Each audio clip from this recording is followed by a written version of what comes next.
topic na ito is because ito tungkol sa panahon ng bayan ng Israel nung sila nasa bansang Egypt, sa lugar ng Ehipto.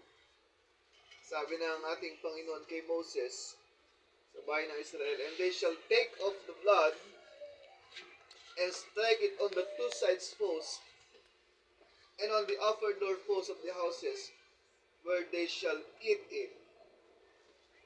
And they shall eat the flesh in the night, roast with fire and unleavened bread." Ito yung panahon kung saan naghahanda. Amen. Ng Passover, ang bayan ng Israel. Hallelujah. Kasi matagal na silang nagre-request sa ating Panginoon na kailangan nilang lumaya sa bayan ng Egypt. Amen. Dahil doon sa mga hirap, sa mga parusa, amen, sa kanilang nangyayari sa kanila sa pagkaalipin sa bayan ng Ehipto.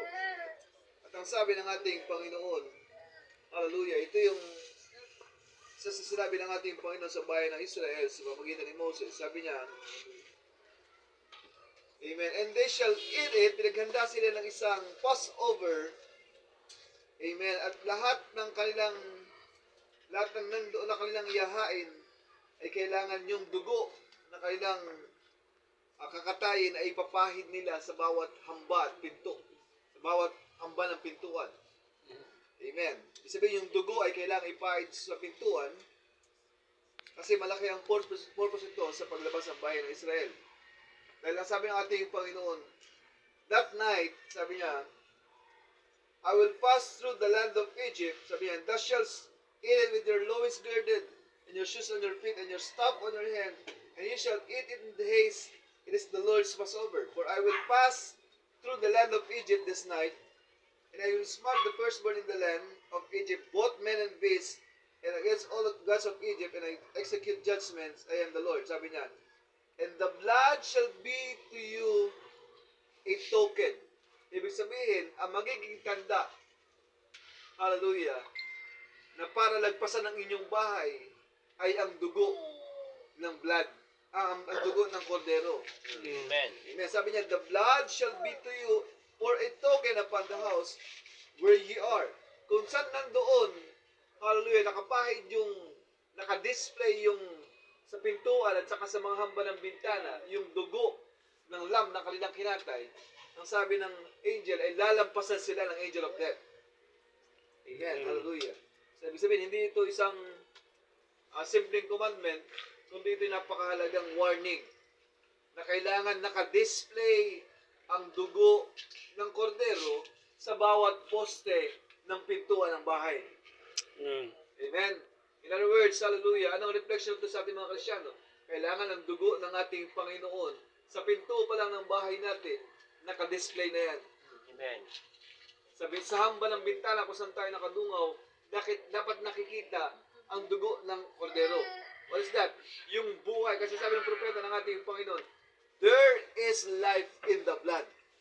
Wala sa anumang bagay ang buhay, kundi nasa dugo. Subukan nyo, isang tao, ang sakay, pag ito inalusan ng dugo, mawala ito ng buhay.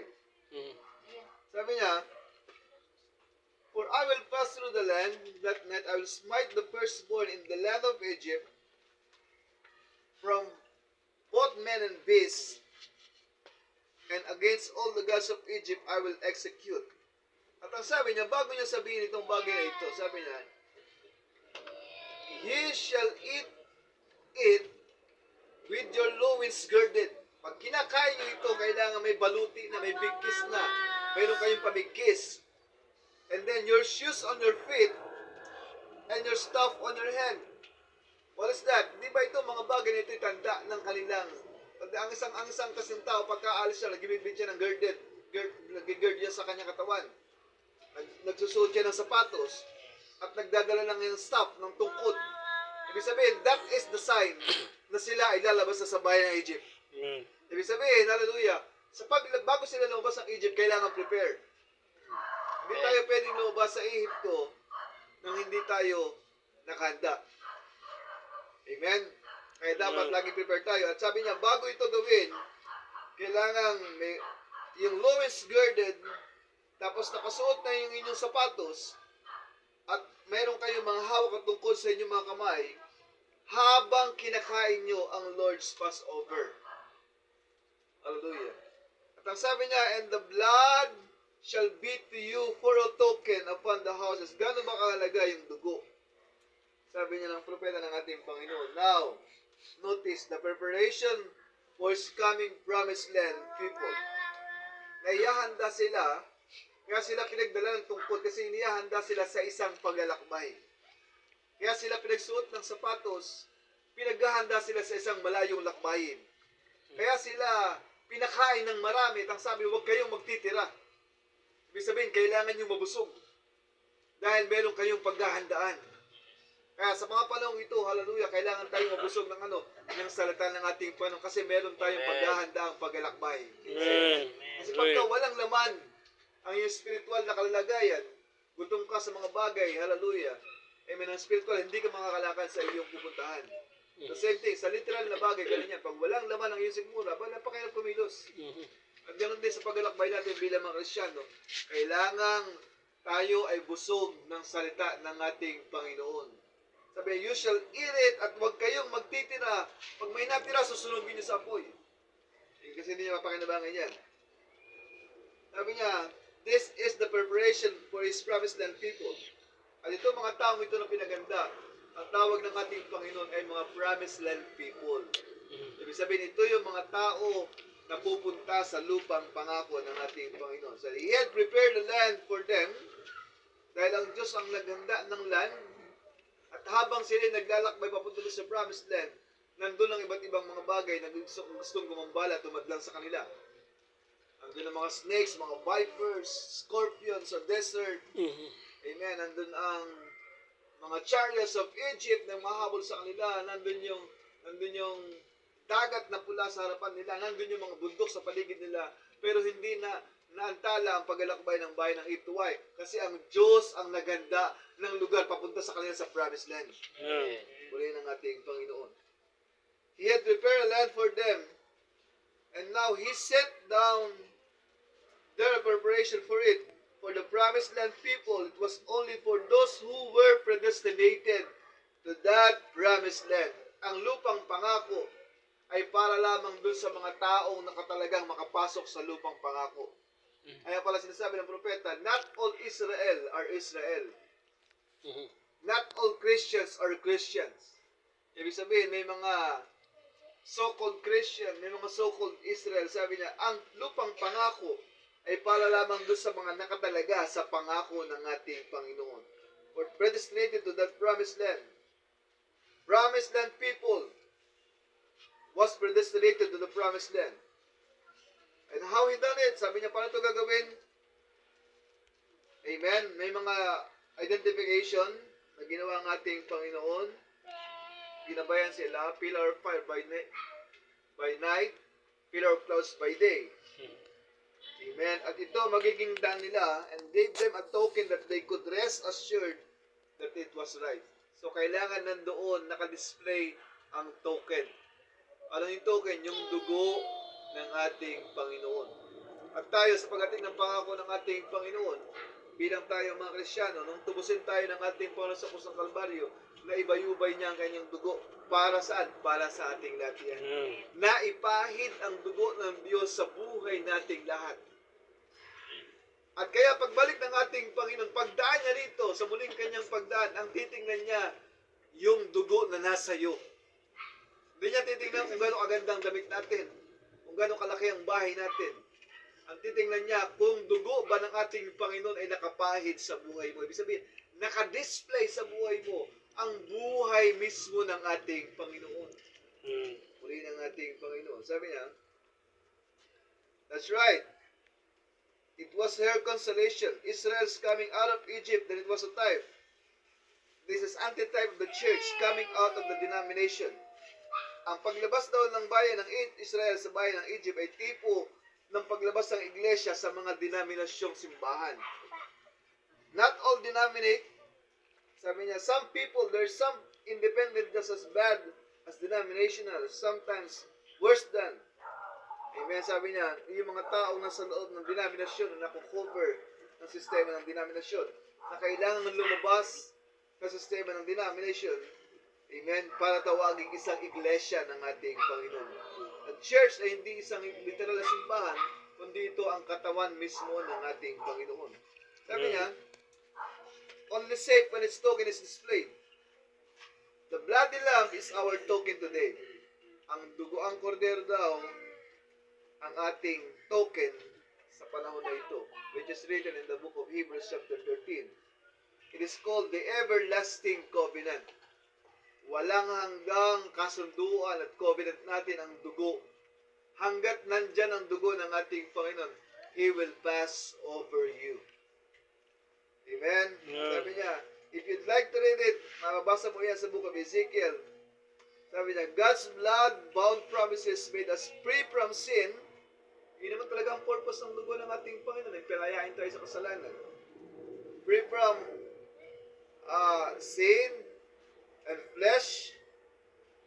It is an everlasting covenant to worship Him and show forth His promised signs. Sabi niya, and you better really have the token shining. Kailangan daw ang token na nasa iyo ay magliwanag. Hindi pwedeng itago mo ang token na nasa iyo. Say amen. Iniwala ko kung pagdaan ng angel of death sa panahon na yun, kung di nakita na nakapahid yung dugo ng lamb sa poste at bintana, hamba ng bintana, siguradong lahat ng nandun sa loob ng bahay ay mamamatay. But because of that blood, dahil dun sa dugo na nandoon sa poste ng pinto at ng hamba ng bahay, lahat ng nandoon sa loob ng tahanan, hindi napahamak. Ano ibig sabihin ito mga kapatid? Hanggat narito sa inyong tahanan ang dugo ng ating Panginoon, ang buhay ng ating Panginoon, ikaw kasama ng iyong sambahayan ay hindi mapapahamak pagdating ng ating Panginoon. You are safe. Why? The token is displayed. Sa buhay natin, literally speaking, spiritually speaking, amen. Sa buhay natin, kailangan nakadisplay sa pagkatao natin ang dugo ng ating Panginoon. Sabi niya, amen. You really have the token shining. Kailangan daw magliwanag sa iyo ang token. But the hour is here for the Exodus. Kailangan ng panahon ng paglabas at para makapasok tayo sa lupang pangako. Hindi tayo lalabas, hindi tayo makakapasok sa lupang pangako. Tandaan nyo, hanggat hindi tayo umaalis sa ating sistema, hindi ang tao hindi lumalabas sa kanyang sistema, amen, hindi siya makakapasok sa lupang pangako. The Holy Ghost shows that Jesus has met every requirement for us. That we are in our nature fallen sons of God and we have no power within us, we have no life within us. Dahil sa kasalanan, amen, tayo mga fallen sons. Wala tayong kapangyarihan para mailigtas ang ating sarili. Wala tayong power to save us. Wala tayong buhay mismo sa atin. Pero dahil sa dugo ng ating Panginoong Kristo, as a requirement for us to be saved, amen, yung nature natin as fallen son. So, yung purpose natin kung bakit kailangan tubusin tayo ng dugo ng ating Panginoon kasi yung ating nature, amen, hallelujah, yung ating kaluluwa, kailangan mauling ma-save ng ating Panginoon. Kasi yun ang mahalaga sa atin, yung soul natin. Diba? Sabi ng Scripture, the soul that sinneth shall die. Amen. Kaya kailangan tubusin ng Diyos yung ating mga kaluluwa sa pamamagitan ng dugo ng ating Panginoon. At sa kanyang pagbabalik, tutubusin niya yung ating mga katawan. Amen. Yung ating mga immortal na katawan ay papalitan niya ang immortality. Amen. Yung theophany natin, hallelujah, na naghihintay sa atin, which is yung katawan natin na walang kasiraan. Hallelujah. Yung Zoe, the God's own life. Yung ating theophany. Theo means God's own body. Ibig sabihin ng katawan mo na may kasiraan, magiging katawan na walang kasiraan. Kasi ito yung katawan ng ating Panginoon. He is the head. Siyang ulo, tayong katawan. Kung ang ulo eternal, natural ang katawan, eternal din. Amen. Puri ng ating Panginoon. We are fallen race of people. Tayo mga taong nalaglag, mga fallen race, kasalanan, nahulog sa kasalanan, mula kay Adan. But we can display the token. Ano yung token sa ating panahon? ang salita ng ating Panginoon. Mm. Hindi na tayo kailangan magpahid pa ng dugo ng lamb sa ating mga poste.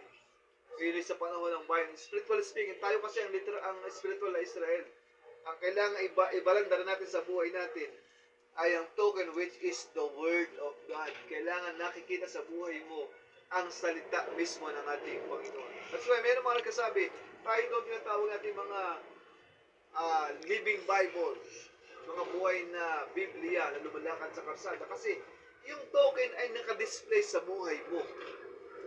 Token is the Word, and we became the same, showed that Jesus Christ met the requirement for our sin. Ano ba requirement of sin? Death. And has displayed this token within us. Sabi niya, simple it can be. Ganun kasimple lang. Kailangan ma-display natin ang buhay ng ating Panginoon. You are condemned. Kasalanan tayo. We are all condemned. At wala tayong paraan para maligtas sa ating sarili natin, mga kapatid. Pero salamat sa Diyos, He sent us His token. Ano yun? Ang dugo, ang kordero, ang salita mismo ng ating Panginoon. Ang isinend niya sa atin para tayong lahat ay maligtas. Amen. Hanapin na to. Sabi niya, sure, the blood speaks. Ayan, tanda niyo, the blood speaks. Naalala niyo ba sa panahon ni Cain at Abel? Nung pasdangin ni Cain si Abel, sino ba nagsalita? Ang dugo ni Abel. Sabi ng ating Panginoon, narinig ko. Amen. Ang tinig, ang dugo ni Abel ay tumatawag. Amen. Sabi niya, the blood speaks. It speaks a better thing. The Old Testament, the blood spoke of guilt. In the New Testament, it speaks of redemption. Kung sa panahon, hallelujah,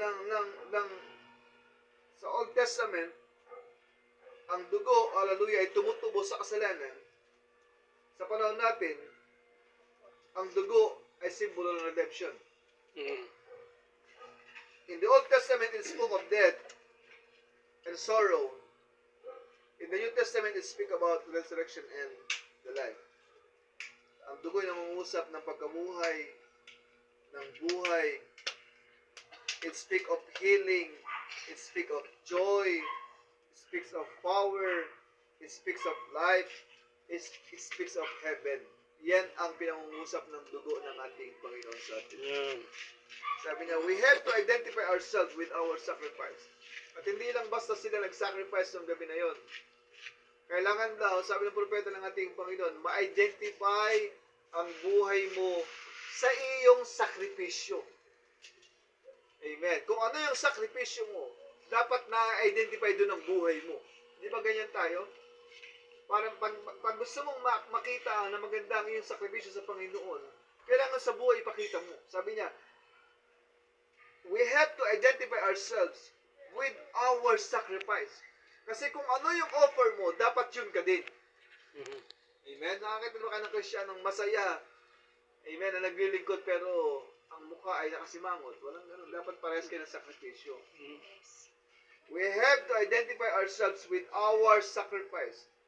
We have to be identified in His death. Amen? Kailangan yung sakripisyo mo, kung pinas lang, inialay, dapat ialay mo din ang buhay mo sa ating Panginoon. Amen. When Job placed his hand upon the sacrifice, he was identifying himself, transferring his sins to his sacrifice, and the sacrifice died. Sabi niya, parang ipinapasa natin yung ating buhay doon sa ating isinasacrifice. Kaya kailangan ma-identify ka doon sa iyong sakripisyo. Kaya kung ang sakripisyo mo ay hindi ganoon ka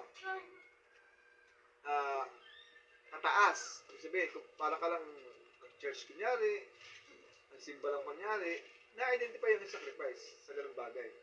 Pero kung sincere ang iyong sakripisyo, alam ng Panginoon ng sakripisyo mo ay totoo. Amen. You have to identify ourselves with our sacrifice. Now we place our hands by faith upon Jesus Christ and identify with Him in His death. Sabi niya, now, not only in His death, hindi lang sa kanyang kamatayan, but we are accepted, we are identified not only in His death, but in His resurrection. Sabi niya,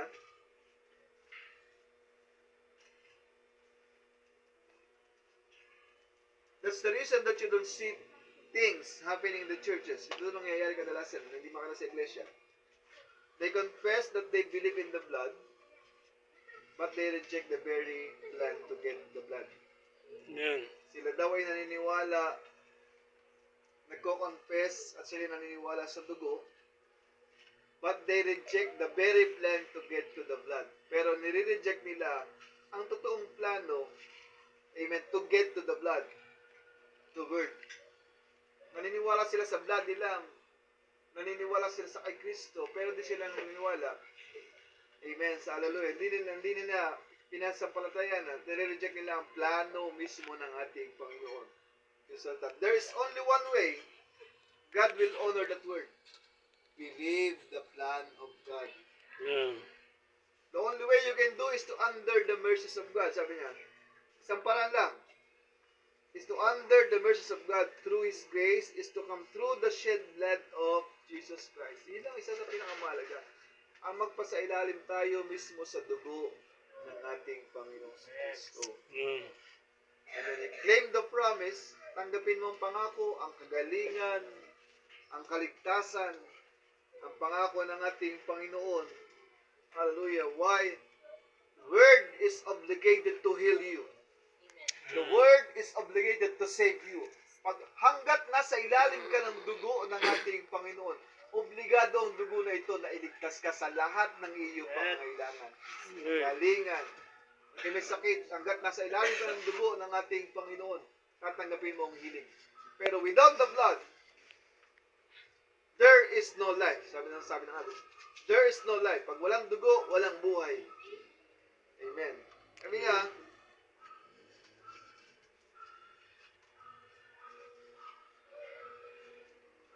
hindi na lang. They've changed from old worldly life to a new one.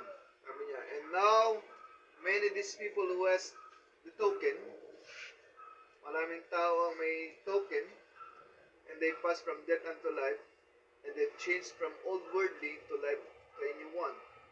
They have the blood that has been applied. Ini-apply nilang dugo sa buhay nila, at ibinigay sa kanila ang sign, ang token. May they take the token in their hands, hawak nila ang token. Amen. And purchase the product of God. I'm in Christ and is in and Him is no sickness. Sabi niya, hanggat hawak mo daw yung dugo ng ating Panginoon, hawak mo yung token. Sabi niya, hanggat hawak mo yung token, you can purchase the product of God. What is that? Salvation. I am in Christ and I'm in Him is no sin. I am in Christ and in Him is no unbelief. Hanggat na kay Kristo ka, walang kasalanan. Hanggat na kay Kristo ka, walang unbelief. Last quote.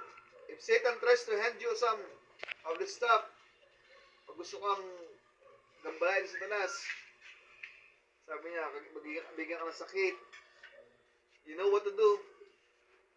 Alam mo daw ang gagawin mo? Just show him the token. Kung gusto kang sirain ni Satanas, gusto kang igupo ni Satanas sa mga sakit, ipakita mo lang ang token sa buhay. Sabihin mo, Satan, hindi mo kaya sila sa akin ang dugo ng ating Panginoon.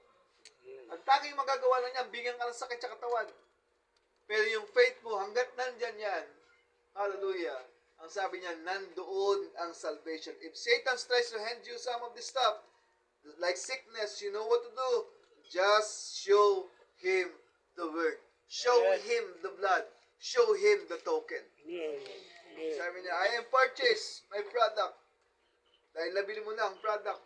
Kasi binayaran na ito ng ating Panginoon. My healing has been paid for. I am a product of God because I have the token of the Holy Ghost. So sa gabi ito, mga kapatid, amen. Isa lang ang gustong sabihin sa atin ng mensahe. I-apply natin ang dugo ng ating Panginoon sa ating buhay. Yung pintuan sa panahon natin, bintana, Hindi ito literal na pinto at bintana, kundi ang buhay natin ay kailangan nakapos ang dugo ng ating Panginoon. Ang pintuan ay ang mga pumapasok. Kailangan lahat na pumapasok sa buhay mo, naka-apply ang dugo ng ating Panginoon. Sabihin, nandoon ang salvation.